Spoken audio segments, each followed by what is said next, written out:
नमस्कार दोस्तों, once again आपका स्वागत है आपके अपने चैनल वास्ट्रो विजय पे। पीछे हमने आपको बताया था किस तरह की भूमि का चुनाव करें घर बनाने के लिए। अब भूमि का चयन आपने कर लिया, लेकिन घर आपको बनाना कब से प्रारंभ करना है, यह अगला हमारा आज का वीडियो है, जिससे आप सही समय पे अपने घर के निर्माण का नींव का प्रारंभ करेंगे, सो दैट यह घर एक तय समय के अंदर बन जाए, जिससे कि इस घर में रहने वाले सुख, शांति, समृद्धि का अनुभव महसूस कर सकें। अदरवाइज आपने देखा हो कई सारे ऐसे घर होते हैं जो बनना चालू तो होते हैं, लेकिन वो 4 साल, 5 साल, 6 साल या इससे ज़्यादा लंबा टाइम खिंच जाता है और वो कंप्लीट नहीं हो पाते। क्यों नहीं हो पाते? क्योंकि वो कुछ ऐसे लग्न मुहूर्त घड़ी में प्रारंभ किए गए होते हैं, जाने या अनजाने में, जहाँ से वो प्रारंभ तो हो जाते हैं लेकिन समाप्ति तक जा ही नहीं पाते। तो जिन लोगों का अनजाने में ही नींव का मुहूर्त शुभ समय पे हो जाता है, उनका का समय पूरा हो जाता है, और जिन लोगों का नहीं हो पाता है उनका काम रुक जाता है। अब अनजाने में सही हो गया तब तो बहुत अच्छा, लेकिन अगर अनजाने में गड़बड़ टाइम पर आपने चालू कर दिया तब तो आपका पैसा समय दोनों ही वेस्ट हो रहा है, दोनों ही। तो आपकी हार्ड अर्न मनी, आपके सपने, क्योंकि जब भी हम घर बनाते हैं ना, हमारे कुछ सपने होते हैं कि इस घर में हम ये लगाएंगे, ऐसा बनाएंगे, वैसा बनाएंगे, यहाँ पर हमारी पूरी फैमिली ऐसे रहेगी, वैसे रहेगी। तो आपके सपने सही समय पे पूरे हों, इसके लिए ज़रूरी है कि आपका घर का जो नींव का आरंभ हो वो सही समय पे हो।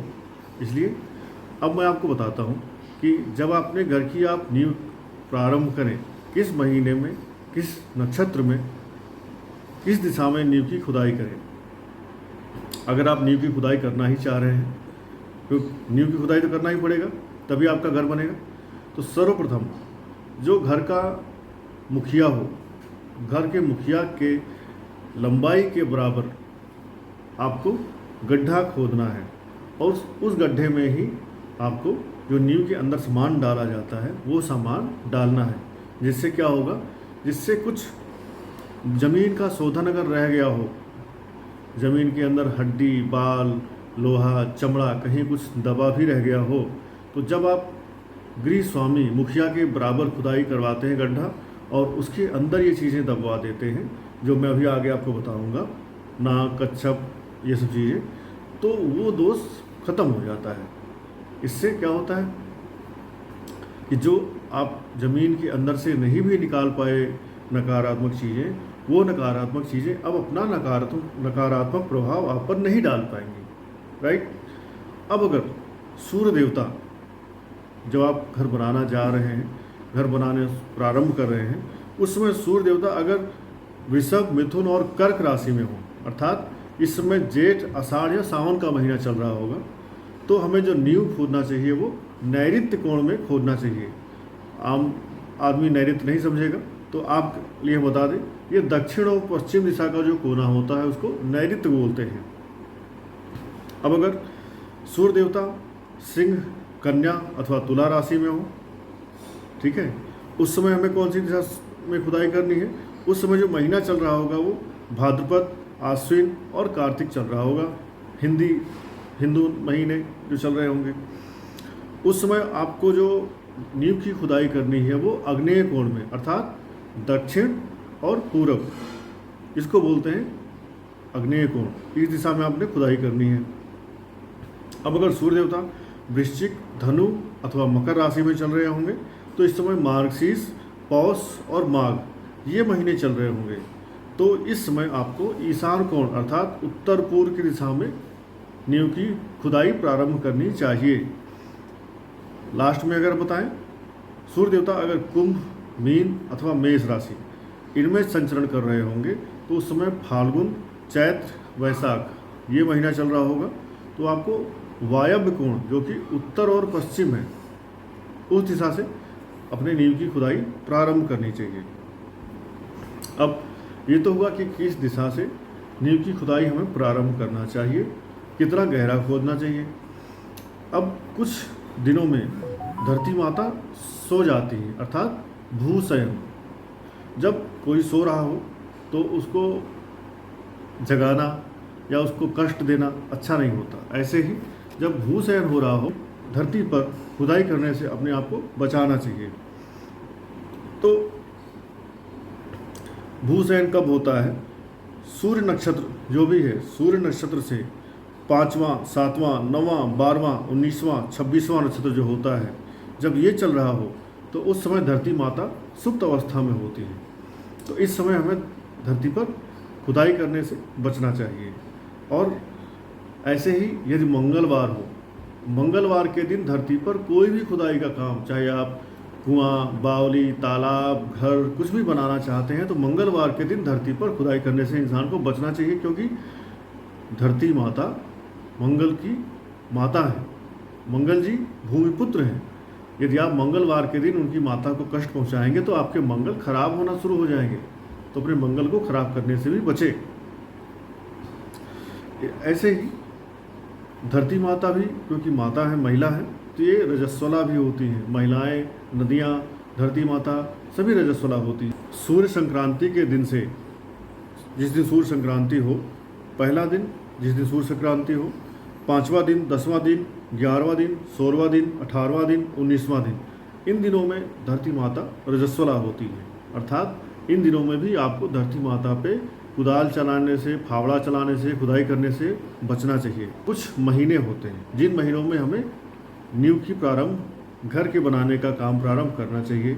वो जो महीने हैं जिनको बोलते हैं ग्राह्य मास, जिन महीनों में ही हमें घर का शुभारंभ करना चाहिए, वो महीने हैं बैसाख, जेठ, मार्गशीर्ष, श्रावण, माघ, फाल्गुन। ये सभी श्रेष्ठ महीने कहे गए हैं। और भाद्रपद, कार्तिक, इन महीनों में अगर आप अपने घर का शुभारंभ करते हैं तो ये मध्यम फलदायी कहे गए हैं। अर्थात किन महीनों में घर बनाना अधिक शुभदायी होगा और किन महीनों में घर बनाना मध्यम शुभदायी होगा, ये भी आपको बताया। द्वार का मुख, आपके घर का जो द्वार आप बनाने वाले हैं, मुख्य द्वार, उसका मुख किधर होगा, उसके हिसाब से भी आप अपने भूमि का निर्माण प्रारंभ कर सकते हैं। जैसे उत्तर दक्षिण दिशा में यदि आपके घर का मुख्य दरवाज़ा होने वाला है तो आप बैसाख, जेठ, कार्तिक और मार्गशीर्ष, इन महीनों में अपने घर का शुभारंभ करें, जिस दिन सूर्य देवता मेष, वृषभ, तुला अथवा वृश्चिक राशि में संचरण कर रहे हों। ऑन दी अदर हैंड, यदि आपके घर का मुख्य दरवाज़ा पूर्व अथवा पश्चिम में होने वाला है तो आप सावन, भादों, माघ और फाल्गुन मास, इन महीनों में अपने घर का शुभारंभ करें। प्लस उस राशि के टाइम जिस समय सूर्य देवता कर्क, सिंह, मकर अथवा कुंभ राशि में संचरण कर रहे हों। ऐसे ही कुछ तिथियां हैं जिन तिथियों पे हमें अपने घर का शुभारंभ करना चाहिए। कृष्ण पक्ष की प्रतिपदा और शुक्ल पक्ष की पूर्णिमा, इन तिथियों में हम ये काम प्रारंभ कर सकते हैं। बाकी कृष्ण पक्ष और शुक्ल पक्ष दोनों की द्वितीया, तृतीया, पंचमी, षष्ठी, सप्तमी, दसवीं, एकादशी, द्वादशी, त्रयोदशी, इन तिथियों में हम अपने घर का नींव का शुभारंभ कर सकते हैं। अगर दिन की बात करें, किन दिनों में हमें प्रारंभ करना चाहिए अपने घर का नवीन आरंभ, तो जैसा बोला, मंगलवार को बिल्कुल नहीं करना चाहिए। सोमवार, बुधवार, गुरुवार, शुक्रवार और शनिवार। शनिवार क्योंकि आपको अपने घर में लंबे टाइम तक रहना है, तो शनिवार भी इसमें शामिल है।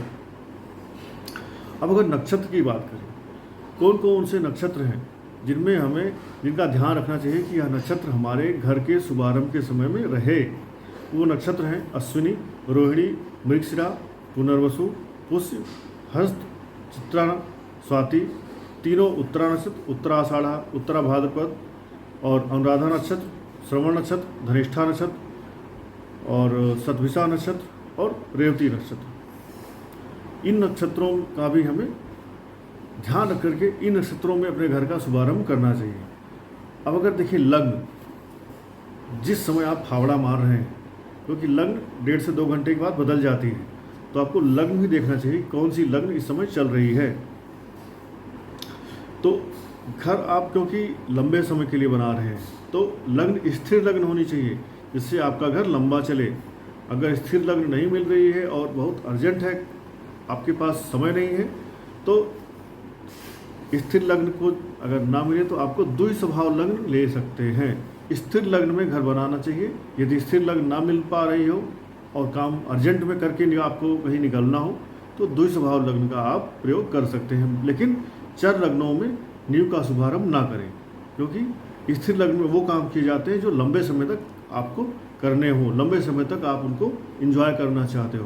तो चर, अचर, द्वि स्वभाव इस क्रम में लगने आती हैं। जैसे पहली लग्न चर, दूसरी लग्न अचर, तीसरी लग्न होती है द्वि स्वभाव, अर्थात मेष लग्न चर होती है, वृषभ लग्न अचर या अस्थाई होती है, और मिथुन लग्न द्वि स्वभाव की होती है। देखिए चर लग्न, चर लग्न होती है 1, 4, 7, 10, अर्थात कभी भी मेष, कर्क, तुला और मकर, इन लग्नों में आपको किसी भी उस काम का शुभारंभ नहीं करना चाहिए जो आपका लंबा चलने वाला हो, जो आप चाहते हैं कि लंबा चले। ठीक है, तो अस्थाई लग्न कौन सी हुई? 2 नंबर की, 5 नंबर की, 8 नंबर की और 11 नंबर की। और द्वि स्वभाव लग्न कौन सी हुई? 3 नंबर की, अर्थात मिथुन लग्न, और 6 नंबर की, 9 नंबर की और 12 नंबर की। ये चारों हो गई द्वि स्वभाव लग्न। तो हमें 1, 4, 7, 10 को छोड़ करके 2, 5, 8, 11 इन लग्नों में घर बनाना शुभारंभ करना चाहिए। यदि किसी कारणवश 2, 5, 8, 11 ना मिल रही हो तो 3, 6, 9, 12 हम ले सकते हैं, लेकिन द्वि स्वभाव लग्नों में जो फल होगा वो मध्यम होगा। और अस्थाई लग्नों में आप घर बनाएंगे तो उसका फल उत्तम होगा। साथ ही यह भी देखें लग्न पर शुभ ग्रहों की दृष्टि हो, साथ ही 3, 6, 8, 11, 12 इन भावों में ही मैक्सिमम क्रूर ग्रह मंगल, राहु, केतु, शनि जैसे हैं, ये 3, 6, 8, 11, 12 जो भाव हैं इनमें हो। और आपका जो 10वां भाव है उसमें कोई पावरफुल स्ट्रांग सौम्य ग्रह हो, लाइक बृहस्पति, बुध, चंद्रमा, शुक्र, ऐसा कोई ग्रह 10वें भाव में बैठा हो। इसके अलावा चंद्रमा 1, 6, 8, 12 इनमें नहीं होना चाहिए। तो ग्रहों का जो पैटर्न हो आपके नींव की पूजा के समय, उसको भी थोड़ा सा ध्यान रखें, सो दैट शुभ ग्रह शुभ भाव में हो, पाप ग्रह या क्रूर ग्रह क्रूर भाव में हो, पाप भाव में बैठा हो, तो ये आपके घर के लिए सोने पे सुहागा होगा। अब शुभ मुहूर्त में आपने नींव का खुदाई करके जब आप नींव में सामान डालेंगे तो कौन कौन से हमें सामान नींव के अंदर डालने हैं।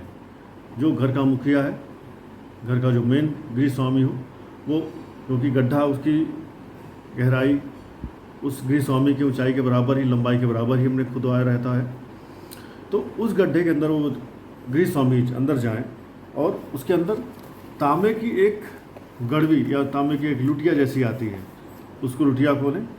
लुटिया के अंदर चावल भरकर, सरसों, हल्दी आदि ये सब भर के, मौली डाल के, आम के पत्ते से उसको मौली से गड़वी के ऊपर आम के पत्ते रख करके तांबे की लुटिया को मौली से बांध दें। फिर 5 नई ईंट ले लें और एक पंचरत्नी आता है, पंचरत्नी ले लें। गीता आदि जैसे कोई धार्मिक ग्रंथ ले लें जो आपको नींव में डालना है। एक जोड़ी सर्व की जोड़ी आती है वो ले लें। सर्व औषधि ये ले लें। श्रीफल एक ले लें। कोई लाल वस्त्र ले लें। एक जोड़ा जनेऊ ले लें। इन चीज़ों को आपको नींव में डालना है। इन चीज़ों को नींव में डाल करके इनके ऊपर 5 ईंट आपको मिस्त्री से बोल के रखवा के सीमेंट से जोड़ देनी है, जिससे कि ये चीज़ें उसके अंदर ही दबी रह जाएं।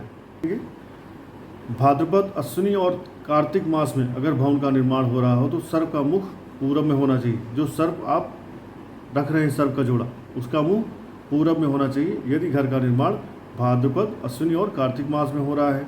अगर भवन का निर्माण फाल्गुन, चैत्र, वैशाख महीनों में हो रहा है तो सांप का मुख पश्चिम दिशा की ओर होना चाहिए। अगर ज्येष्ठ, आषाढ़ और सावन महीनों में घर का निर्माण हो रहा है तो जो सांप आप घर के नींव में रख रहे हैं उसका मुंह उत्तर की ओर होना चाहिए। और अगर मार्गशीर्ष, पौष, माघ इन महीनों में रख रहे हैं तो सांप का मुंह दक्षिण दिशा में होना चाहिए। तो इन दिशाओं का भी आपने ध्यान रखना है। साथ ही 5 कौड़ियाँ, सिंदूर, 5 सुपारी साबुत और 1 नारियल, ये भी आप इसके अंदर नींव में डालें। और अगर आपके आसपास कोई दरिया, तालाब या कई नदियों की मिट्टी हो, ठीक है, 1 पाव कच्चा दूध और गंगा जल, इन चीज़ों को भी नींव में डालना शुभ रहता है। अर्थात इन जितने मैंने आपको उपाय बताए, जितने आपको मैंने पॉइंट बताए, इन पॉइंट्स में से जितने मैक्सिमम पॉइंट्स आप कवर करते हैं अपने नींव के शुभारंभ में, उतना ही यह घर आपके लिए शुभदायक, फलदायक होने वाला है। अब अगर आपने नींव में ये सामान भर दिया तो अपने घर की जो खंभे बनवाएं, जो नींव का बनवाने का क्रम करें, वो प्रदक्षिणा करने के क्रम में क्लॉकवाइज बनवाएं। जैसे पहले अगर आपने दक्षिण आग्नेय कोण में गड्ढा किया तो फिर आप उसके बाद दक्षिण और पश्चिम दिशा में यहाँ पर अपना गड्ढा करके खंभा बनाए। फिर वायव्य कोण उत्तर और पश्चिम में बनाए। फिर ईशान कोण उत्तर और पूरब में बनाए। तो इस क्रम में हमें खंभ या नींव खोद करके अपने घर के नींव को स्थापित करना चाहिए। तो आपने समझा किस तरफ नींव खुदाई करनी चाहिए, कितनी खुदाई करनी चाहिए, नींव के अंदर क्या क्या डालना चाहिए, किस नक्षत्र में नींव की खुदाई करनी चाहिए, किस दिन खुदाई करनी चाहिए और किस महीने में खुदाई करनी चाहिए, किस महीने में खुदाई करने से आपको अधिक लाभ होगा और किस महीने में खुदाई करने से, घर बनाने से आपको अल्प लाभ होगा या मध्यम लाभ होगा, किस राशि के टाइम, किस लग्न के टाइम और ग्रहों का संचरण कैसा हो, उस समय आपको अपने घर की खुदाई करनी है। तो आई होप कि आपकी गृहारंभ की नींव की जो खुदाई का मुहूर्त है उस पॉइंट को मैं कवर कर पाया होऊंगा। अगर आपको यहाँ पर कोई पॉइंट ऐसा हो जो समझ में ना आया हो तो आप टेक्स्ट करके, मैसेज करके पूछ सकते हैं। I will be happy to inform you, to reply you. Thank you. जय सिया राम। आप सब स्वस्थ रहें और फलें फूलें, जीवन में सुख में बने रहें। अपना सपोर्ट बनाए रखें। जय सिया राम।